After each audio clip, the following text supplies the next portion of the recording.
So also, the other thing that I've noticed is that you've been getting more and more fit as time has gone on. How has that impacted your recording and your singing, for that matter? Well, it's amazing how much better I feel and how much more stamina I have vocally.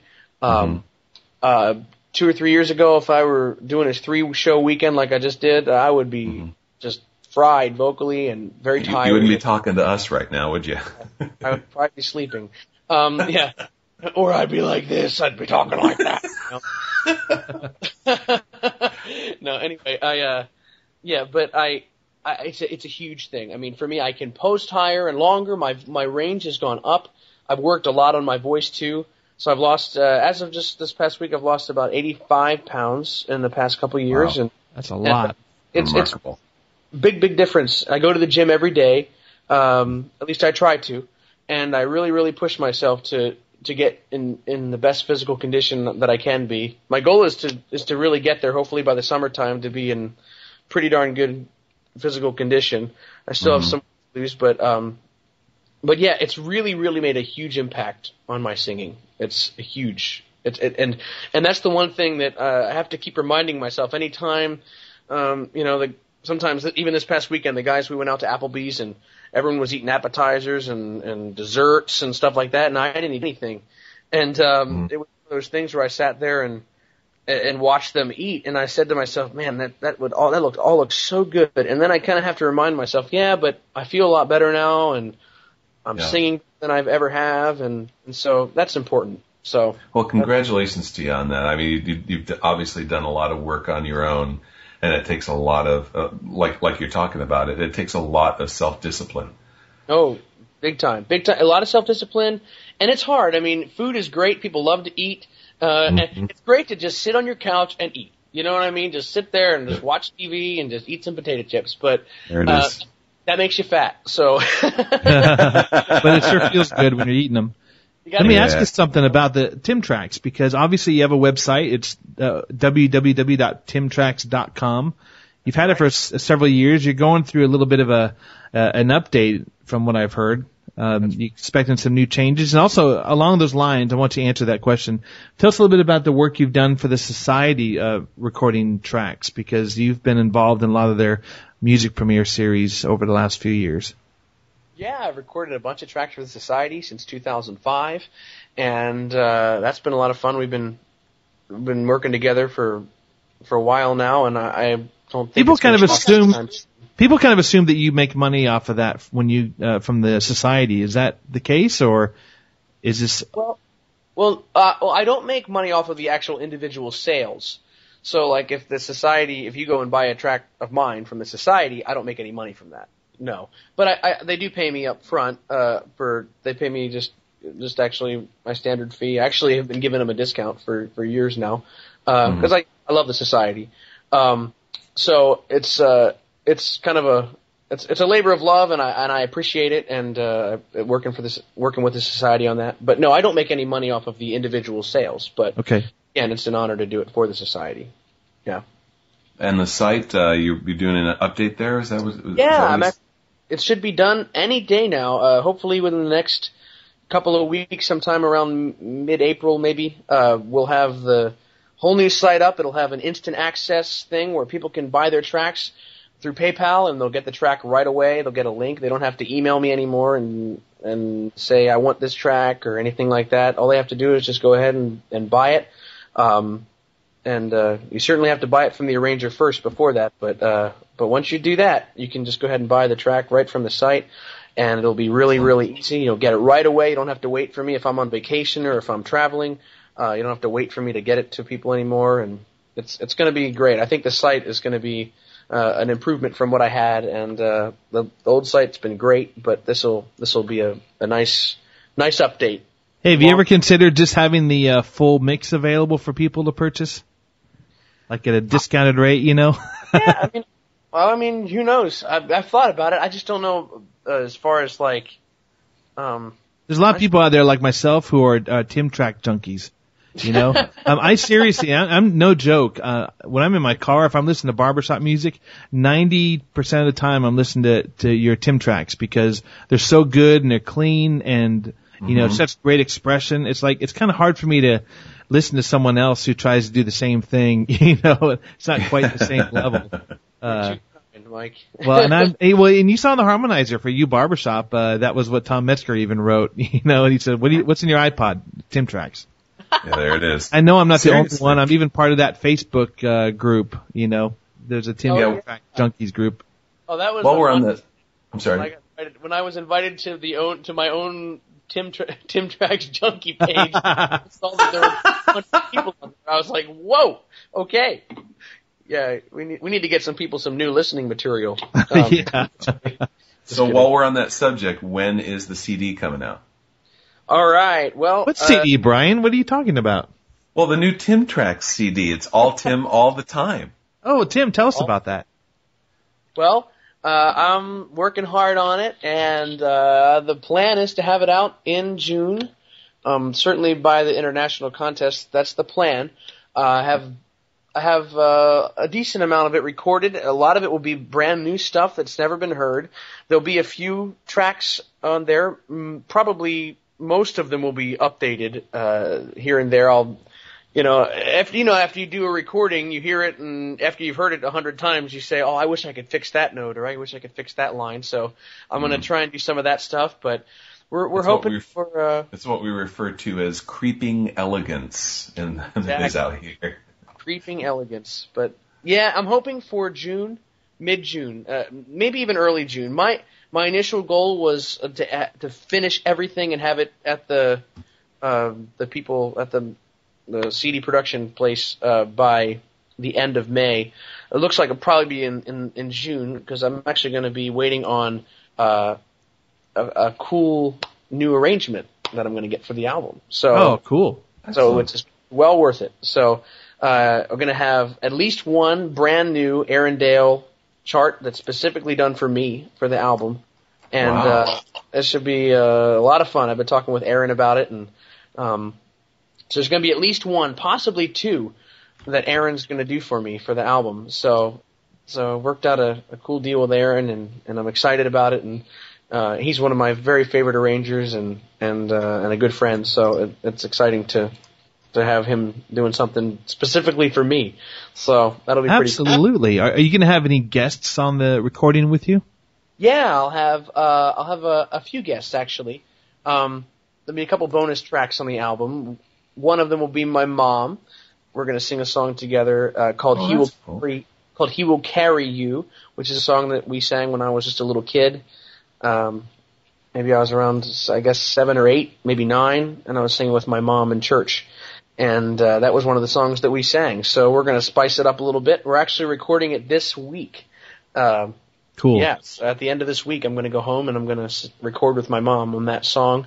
And also, Eric Dalby, the lead of my quartet, and I recorded a song, which we've already done, and I'm excited about that. It's a classical piece, and it should be really cool, something different. And Eric is just a fantastic singer, classical singer, and he's great. So that one, and then another one. One of my best friends out there is Jordan Litz, who sang lead in Late Show, and he and I have been good friends for a long time. And Jordan is Mr. Swimmer guy. He's going to be going to the Olympics one of these days, and he's a big part of helping me get in shape. He's been a big part of that, and but he's a great friend and. A song that we just have always loved is called Hide and Seek, and he first actually was the one who actually sent it to me. And Imogen Heap's Hide and Seek. Yeah, I love that tune. I did our kind of got an arrangement, and then I did a bunch of tweaks to it, and Jordan and I did some more tweaks to it, and we recorded that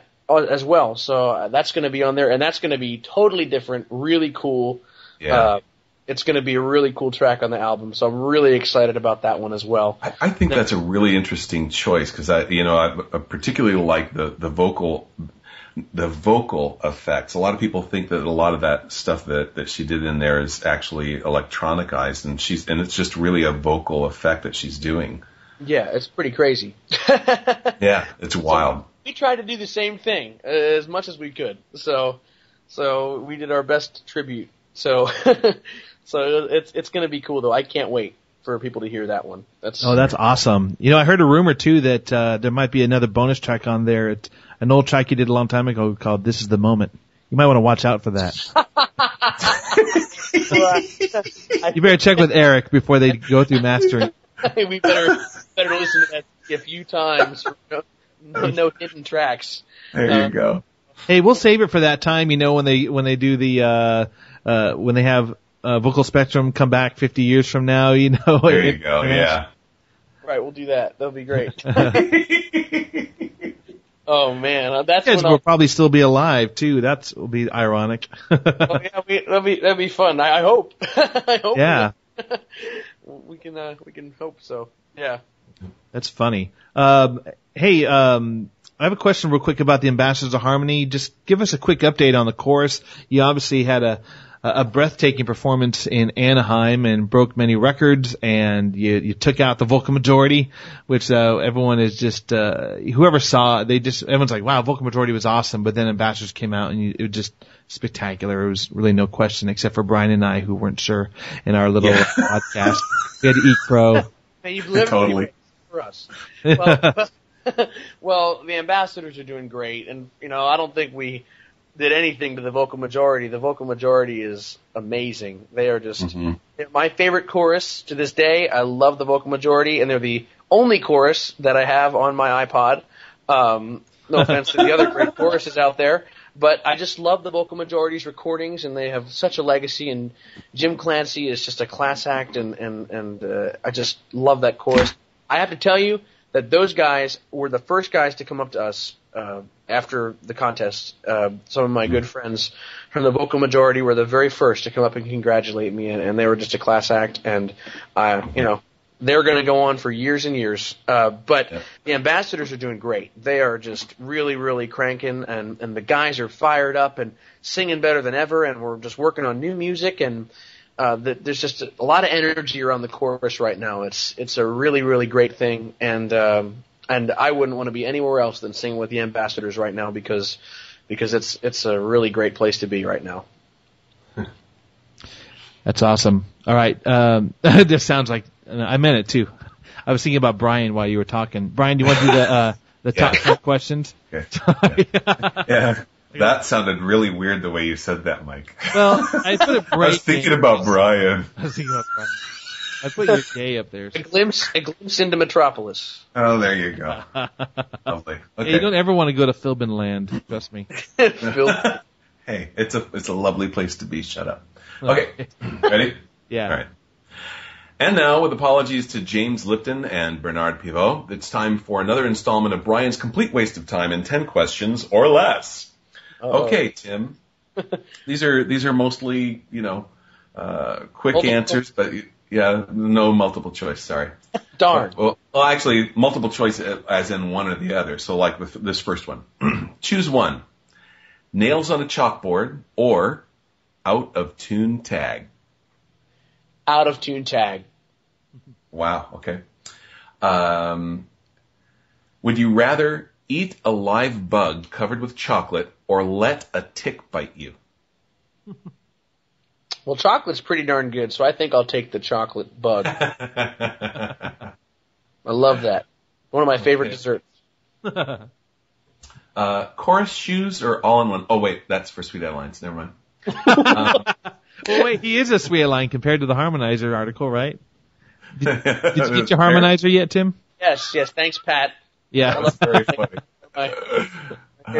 Pat Claypool. Thank you, Pat. Okay, here's an odd one. Have you ever fainted? Nope. Although I felt like I might sometimes when I sing all those high notes and good vibrations. Yeah, you were mentioning before we started recording, that you guys went a little sharp this weekend? Uh-huh. We actually sharp good vibrations higher than we ever have. It was over a whole step sharp. Ouch. And on the afternoon show yesterday, and it was just absolutely painful. It's normally not painful, but that one was. It was like so high at the end that it was just awful. And so then on the night show, we sharped it a half step, And we walked off stage and we thought we had either flatted it or kept it in key because it was just so low compared to the afternoon show. So, Excellent. Have you ever double dipped in a chip dip bowl? Oh, I'm sure I have at some point. Okay, Kirk or Picard? What?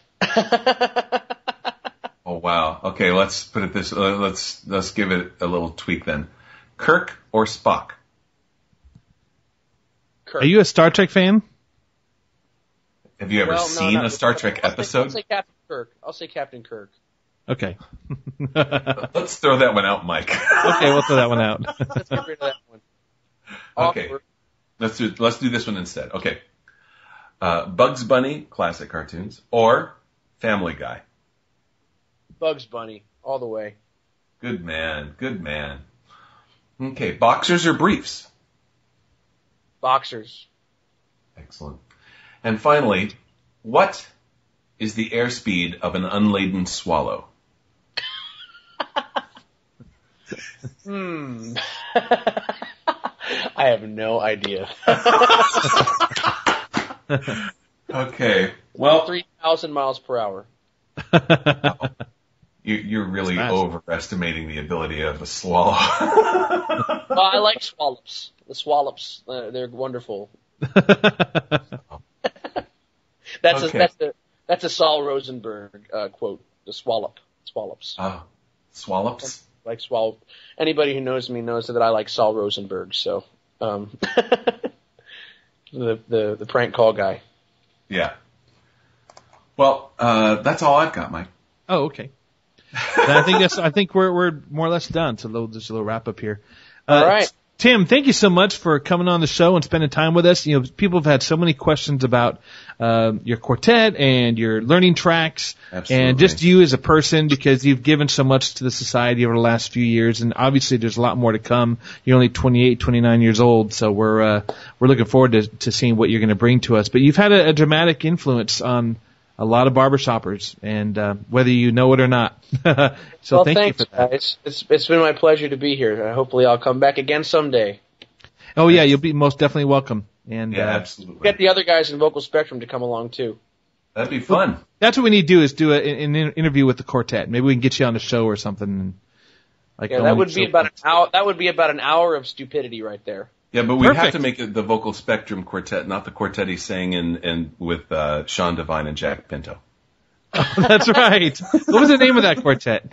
Good Times. Good Times. All right. Yeah, we saw you guys in, I think it was Bethlehem, Pennsylvania, like 10 years ago. Yeah, and I wanted to be just like James, because he ripped some high note in the show, and I was like, bah! Like the next day, I couldn't really do it. I couldn't quite do it like James did it back then. Oh.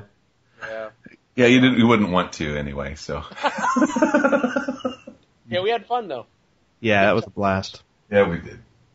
All right, thank you, Tim. We'll see you in Philadelphia in a few months. Thanks again, guys. I'll see you then. You got it. Excellent. Take care. Later. Bye.